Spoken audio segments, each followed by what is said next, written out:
Hello everyone, ಇದು ನಿಮ್ಮ ನೇತ್ರ. ಬಿಗ್ ಬಾಸ್ ಅವ್ರ ಕಡೆಯಿಂದ ಫಸ್ಟ್ ಪ್ರೋಮೋ ರಿಲೀಸ್ ಆಗಿದೆ. ತುಂಬ ಇಂಟ್ರೆಸ್ಟಿಂಗ್ ಆಗಿದೆ ಅಂತ ಹೇಳ್ತಾ ಇದ್ದೆ ನಾನು ಪ್ರತಿ ಸಲನೂ.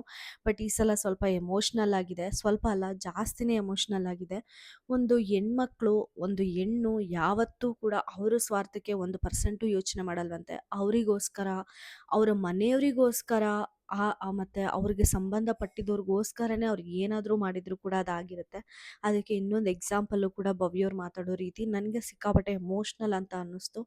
ಯಾಕಂದರೆ ಅವರಿಗೆ ಅವ್ರ ಮನೆಯಲ್ಲಿ ಯಾರೂ ಗಂಡು ಮಕ್ಕಳಿಲ್ಲ, ಇವರೇ ಎಲ್ಲರೂ ನೋಡ್ಕೊಳ್ತಾ ಇರಬೇಕಾದ್ರೆ ಅದು ನಿಜವಾಗ್ಲೂ ತುಂಬ ಖುಷಿ ಕೊಡೋ ಒಂದು ವಿಚಾರ ಅಂತ ಅನಿಸುತ್ತೆ. ಇನ್ನು ಹನುಮಂತಣ್ಣ ಗರುಡ ಅಂತ ಅಂತಾರಲ್ಲ, ಸೊ ಅಮ್ಮ ಗರುಡಮ್ಮ ಅಂತಲೇ ಸ್ಟಾರ್ಟ್ ಮಾಡ್ತಾರೆ. ಅಲ್ಲಿ ಅವರಿಗೆ ರೆಸ್ಪೆಕ್ಟ್ ಎಷ್ಟಿದೆ ಪಕ್ಷಿಗಳ ಮೇಲೆ ಅನ್ನೋದು ಗೊತ್ತಾಗುತ್ತೆ, ಮತ್ತು ಟ್ರೋಫಿಗೆ ಎಷ್ಟು ರೆಸ್ಪೆಕ್ಟ್ ಕೊಡ್ತಾರೆ ಅನ್ನೋದು ಕೂಡ ಅಲ್ಲಿ ಗೊತ್ತಾಗುತ್ತೆ. ಇನ್ನು ಮೋಕ್ಷಿತ್ ಅವ್ರು ಎಲ್ಲರೂ ಎಮೋಷ್ನಲ್ ಆಗಿರೋದಂತೂ ತೋರಿಸ್ತಾರೆ. ಮೋಸ್ಟ್ಲಿ ನೆಕ್ಸ್ಟ್ ಪ್ರೋಮೋಲ್ ಏನಾದರೂ ಮೋಕ್ಷಿತ್ ಅವ್ರು ಏನು ಹಂಚ್ಕೊಂಡಿದ್ದಾರೆ ಟ್ರೋಫಿ ಬಗ್ಗೆ ಅಂತ ಆಗ್ತಾರೆ ಅಂತ ಅನಿಸುತ್ತೆ. ಯಾಕಂದರೆ ಟಕರ್ ಟಕರ್ ಅಂತ ಕಣ್ಣೀರು ಸುರಿತಾ ಇದ್ದಾವೆ ಅವ್ರ ಕಣ್ಣಲ್ಲಿ. ಬಟ್ ಅದು ನೋಡಿದ್ರೆ ಖುಷಿಯ ಕಣ್ಣೀರು ಅಂತ ಗೊತ್ತಾಗುತ್ತೆ. ಇನ್ನು ತ್ರಿವಿಕ್ರಮು 2 ರೆಕ್ಕೆ ನನಗೆ ಕೊಟ್ಬಿಡು, ನಾನು ದೊಡ್ಡ ಸೂಪರ್ ಸ್ಟಾರ್ ಆಗಬೇಕು ಅಂತ ಅಂದ್ಕೊಂಡಿದ್ದೀನಿ ಅಂತ ಅಂತಾರೆ. ಡೆಫಿನೆಟ್ಲಿ ಒಂದು ಮಿಡಲ್ ಕ್ಲಾಸ್ ಫ್ಯಾಮಿಲಿಯಿಂದ ಬಂದು ಇಷ್ಟು ಇಂಡಸ್ಟ್ರಿವರೆಗೂ ಬಂದು ಇಷ್ಟು ಹೆಸರು ಮಾಡಿ ಬಿಗ್ ಬಾಸ್ ಮನೆ ಒಳಗಡೆ ಬರೋದು ನಿಜವಾಗ್ಲೂ ಈಸಿ ಅಲ್ಲ, ಆಯಿತಾ. ಮಿಡಲ್ ಕ್ಲಾಸ್ ಫ್ಯಾಮಿಲಿ ಕಷ್ಟಗಳೇ ಬೇರೆ ಥರ ಇರುತ್ತೆ. ಆಪರ್ಚುನಿಟಿ ಬರೋದೇ ಕಷ್ಟ. ಫಸ್ಟ್ ಥಿಂಗ್, ಆಪರ್ಚುನಿಟಿ ಬಂದಾಗ ತೊಗೊಳಕ್ಕೆ ನಮ್ಮ ಹತ್ರ ಕೇಪಬಿಲಿಟಿ ಇರುತ್ತಾ ಅನ್ನೋದು ಕೂಡ ಮ್ಯಾಟರ್ ಆಗುತ್ತೆ. ಫಿನಾನ್ಷಿಯಲಿ ಆಗಿರ್ಬೋದು, ದುಡ್ಡಿರದೇ ಇರ್ಬೋದು, ಬಟ್ಟೆಗಳಿಗಾಗಲಿ ಪ್ರತಿಯೊಂದುಗಳಿಗಾಗಲಿ, ಆರ್ಟಿಸ್ಟ್ ಅಂದವ್ರಿಗೆ. ಬಟ್ ಆ ಕಷ್ಟನೆಲ್ಲ ಎದುರಿಸಿ ಇಲ್ಲಿವರೆಗೂ ಬಂದಿದ್ದಾರೆ ಅಂದರೆ ಸಿಕ್ಕಾಪಟ್ಟೆ ಸುಸ್ತಾಗಿರುತ್ತೆ. ಸೊ ಒಂದು ಸ್ವಲ್ಪ ಎಲ್ಪ್ ಆದರೆ ಇಲ್ಲಿಂದ ನಾನು ಇನ್ನೂ ಸ್ವಲ್ಪ ಜಾಸ್ತಿ ಮೇಲೆ ಹೋಗ್ಬೋದು ಅನ್ನೋ ಆಸೆ ಖಂಡಿತ ಇರುತ್ತೆ. ಯಾಕಂದರೆ ಆಲ್ಮೋಸ್ಟ್ ಎಷ್ಟು ವರ್ಷ ಆಗಿರುತ್ತೋ ಅವ್ರು ಇಂಡಸ್ಟ್ರಿಗೆ ಬಂದು, ಒಂದು 10 ವರ್ಷ ಆಗಿರುತ್ತೆ ಅನಿಸುತ್ತೆ. ನಾನು ಚಿಕ್ಕ ಹುಡುಗಿ ಇದ್ದಾಗ ಅವ್ರು ಪದ್ಮಾವತಿ ಸೀರಿಯಲ್ ನೋಡ್ತಾ ಇದ್ದೆ. ಸೊ ಡೆಫಿನೆಟ್ಲಿ ಒಂದು ಸಕ್ಸಸ್ ನನಗೂ ಬೇಕು ಅನ್ನೋ ಒಂದು ಆಸೆ ಸಿಕ್ಕಾಪಟ್ಟೆ ಇರುತ್ತೆ. ಅದನ್ನ ಎಕ್ಸ್‌ಪ್ರೆಸ್ ಮಾಡ್ತಾರೆ. ಮಂಜಣ್ಣ ಕೂಡ ತುಂಬ ಸ್ಯಾಡ್ ಆಗಿರೋದು ಪ್ರೋಮೋಲಿ ನಮಗೆ ತೋರಿಸ್ತಾ ಇದ್ದಾರೆ. ಮಂಜಣ್ಣದಂದರೆ ಇನ್ನೊಂದು ಸ್ಟೋರಿ ಬಿಡಿ. ಯಾಕಂದರೆ ಅವರೇ ಹೇಳಿದ್ದಾರೆ ನನಗೆ 39 ವರ್ಷ ಅಂತ. 39 ವರ್ಷ ಆದರೂ ಕೂಡ ಎಷ್ಟೋ ಫಿಲ್ಮ್ ಮಾಡ್ಕೊಂಡು ಬಂದಿದ್ದಾರೆ. ಒಂದು ಸ್ವಲ್ಪ ಹೆಸರು ತಂದಿದ್ದು ಉಗ್ರಂ ಮೂವಿ. ಅದಾದಮೇಲೆ ಎಲ್ಲೋ ಒಂದು ಸ್ವಲ್ಪ ಕಳೆದೋಗ್ತಾರೆ. ಅಷ್ಟೊಂದು ಹೆಸರು ಸಿಗಲ್ಲ. ಅಷ್ಟು ಕಷ್ಟಪಟ್ಟು ಮಾಡ್ತಾ ಇದ್ರು ಕೂಡ ಎಲ್ಲೂ ರೆಕಗ್ನೈಸೇಷನ್ ಸಿಕ್ಕಿರಲ್ಲ. ಈಗ ಒಂದು ಬಿಗ್ ಬಾಸ್ ವೇದಿಕೆ ಸಿಕ್ಕಿದೆ. ಇದರಲ್ಲಿ ತಾವು ಪ್ರೂವ್ ಮಾಡ್ಕೊಳ್ಬೇಕಾಗಿರೋದು, ನನಗೆ ಇಲ್ಲಿಂದ ತೊಗೊಂಡೋಗ್ಬೇಕಾಗಿರೋದು ಜಾಸ್ತಿ ಇದೆ ಅನ್ನೋದು ಅವರಿಗೂ ಕೂಡ ಇರುತ್ತೆ. ಇಷ್ಟು ಕಷ್ಟಪಟ್ಟು ಬಂದಿದ್ದಾರೆ, ಎಲ್ಲರೂ ಕೂಡ 100% ಕೊಟ್ಟಿದ್ದಾರೆ. ಇಲ್ಲಿವರೆಗೂ ಬಂದಿದ್ದಾರೆ ಅಂದರೆ ಡೆಫಿನೆಟ್ಲಿ ದೇರ್ ಸಮಥಿಂಗ್ ಅಂತಾನೆ. ಎಲ್ಲರಿಗೂ ಸಪೋರ್ಟ್ ಮಾಡೋಣ. ಯಾರಾದರೂ ಟ್ರೋಫಿ ಗೆದ್ಕೊಂಡು ಹೋಗಲಿ, ಟ್ರೋಫಿ ಗೆದ್ದವ್ರಿಗೂ ಕೂಡ ಸೆಲೆಬ್ರೇಟ್ ಮಾಡೋಣ, ಟ್ರೋಫಿ ಗೆಲ್ದಿದ್ದವ್ರಿಗೂ ಕೂಡ ಇನ್ನೂ ಜಾಸ್ತಿ ಸಪೋರ್ಟ್ ಮಾಡೋಣ, ಅಷ್ಟೇ ಕೇಳೋದು. ನಿನ್ನೆ ಎಷ್ಟೊಂದು ಜಗಳ ಆಯಿತು ಎಪಿಸೋಡಲ್ಲಿ. ಬಟ್ ಪರ್ಸ್ನಲಿ ಅಂತ ಬಂದರೆ ಎಲ್ಲರೂ ಒಳ್ಳೆಯವರೇನೆ. ಮೋಸ್ಟ್ಲಿ ಆ ಎಪಿಸೋಡ್ಸು ಮತ್ತು ಅವ್ರು ವಿನ್ ಆಗಬೇಕು, ಅವ್ರು ಬಂದಿರೋ ಉದ್ದೇಶ ಅನ್ನೋದು ಅವ್ರ ಮನಸ್ಸಲ್ಲಿರುತ್ತಲ್ಲ, ಮೋಸ್ಟ್ಲಿ ಅದು ಅವ್ರ ಹತ್ರ ಹಂಗೆ ಮಾತಾಡ್ಸುತ್ತೆ ಅಂತ ಅನಿಸುತ್ತೆ.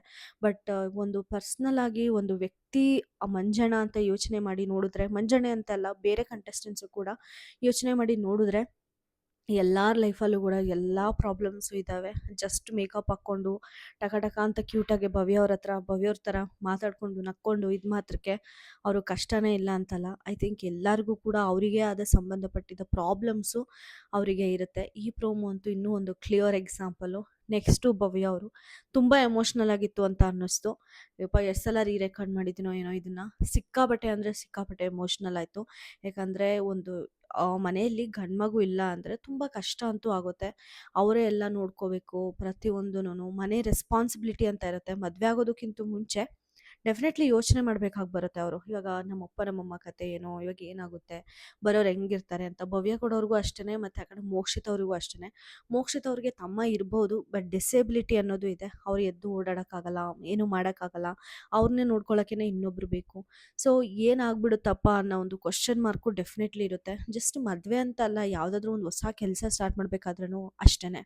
ಒಂದು ಇಂಡಸ್ಟ್ರಿ ಫೀಲ್ಡಿಗೆ ಬರಬೇಕಾದ್ರೆ ಅವ್ರು ಏನು ಅಂದ್ಕೊತಾರೆ, ಇಲ್ಲಾಂದರೆ ನಾನು ಹಿಂಗಿದ್ರೆ ಏನು ಅಂದ್ಕೊತಾರೆ, ಹಿಂಗೆ ಜಡ್ಜ್ಮೆಂಟ್ಗಳು ಬರುತ್ತಾ, ನಾನು ಹಿಂಗಿರಬಾರ್ದು, ನಾನು ಈ ಥರ ಹೆಸ್ರುಗಳು ಬರುತ್ತೆ, ಪ್ರತಿಯೊಂದನ್ನು ಕೂಡ ಯೋಚನೆ ಮಾಡಿ ತೊಗೊಳ್ಬೇಕಾಗಿರುತ್ತೆ. ಮತ್ತು ಅವ್ರಿಗೆ ಏನೇ ಮಾಡಿದರೂ ಕೂಡ ಅಪ್ಪ ಅಮ್ಮ ಅಂತ ತಲೆಯಲ್ಲಿ ಇಟ್ಕೊಂಡೇ ಮಾಡ್ತಾರೆ. ಎಸ್ಪೆಷಲಿ ಯಾರ ಮನೆಯಲ್ಲಿ ಗಂಡು ಮಕ್ಳಿರಲ್ವೋ ಅವ್ರಿಗೆ ಇನ್ನೂ ಜಾಸ್ತಿ ಒಂಥರ ಪ್ರೆಷರ್ ಇರುತ್ತೆ ಅಂತಲೇ ಹೇಳ್ಬೋದು. ನೋಡಿದ್ರೆ ಸಿಕ್ಕಾಪಟ್ಟೆ ಎಮೋಷ್ನಲ್ ಆಗಿತ್ತು ಪ್ರೋಮೋ.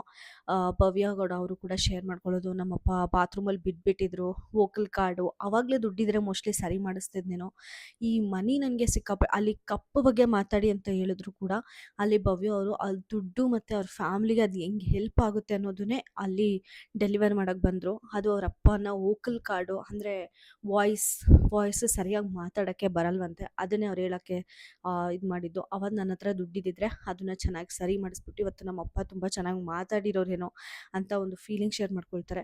ನಿನ್ನೆ ಯಾವ ವಿಶ್ ಬೇಕು ಬರ್ದ್ಕೊಡಿ ಅಂತ ಅಂದಾಗೂ ಕೂಡ ನಮ್ಮ ಅಪ್ಪನ ನಾನು ಒಂದು ಪರಿಚಯ ಮಾಡಿಸ್ಬೇಕು ಈ ಪ್ರಪಂಚಕ್ಕೆ ಅಂತ ಅಂತಾರೆ.